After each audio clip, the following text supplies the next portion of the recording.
ఏలూరు జిల్లాలో పెద్ద పులి సంచారం కలకలం రేపుతోంది. పులి పేరు వినగానే జనం జడుసుకుంటున్నారు. మా వైపు రాకుండా చూడు సామి అంటూ ద్వారకా తిరుమల మండలం ప్రజలు దేవుడికి దండం పెట్టుకుంటున్నారు. పెద్ద పులి సంచారం అంతలా ఆ మండలం ప్రజలను భయపెడుతోంది.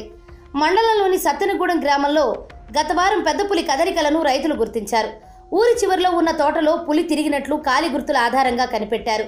ఇదే విషయాన్ని అటవీశాఖ అధికారులకు కూడా చేరవేశారు.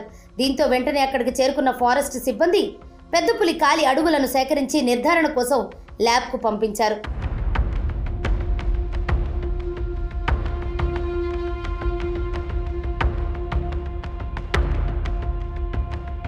అయితే సోమవారం జరిగిన ఓ ఘటన ద్వారకా తిరుమల మండలం ప్రజలను మరింత భయపెడుతోంది. మండలంలోని రామసింగవరం శివార్లో ఓ దూడపై పులి దాడి చేసింది. దూడను చంపి సమీపంలోని అడవిలోకి లాక్కెళ్లింది. అయితే పులి దాడి చేసిన సమయంలో అక్కడే ఉన్న ఓ రైతు ఈ ఘటనతో బెంబేలెత్తిపోయాడు.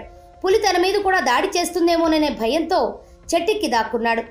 అనంతరం స్థానిక రైతులకు సమాచారం అందించగా వారు అక్కడకు చేరుకునేసరికి పులి అడవిలోకి వెళ్లిపోయింది. అయితే ఈ ఘటన ద్వారకా తిరుమల మండలం ప్రజలను మరింత భయంలోకి నెట్టింది.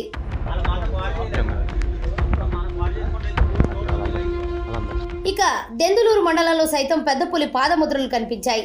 దీంతో ఆ మండలం ప్రజలు కూడా పులి పేరెత్తితే వణికిపోతున్నారు. ట్రాప్ కెమెరాలను పెట్టి పులిని త్వరగా బంధించాలంటూ అధికారులను వేడుకుంటున్నారు. పులి భయంతో కంటి నిండా నిద్ర లేకుండా పోయిందని వాపోతున్నారు. మాబులు కూడా కుప్పలుగా పడుకుంటే ఏ భయం ఉండేది కదా. అటువంటిది ఇవాళ ఇది అంటే కొద్దిగా 62 అండి.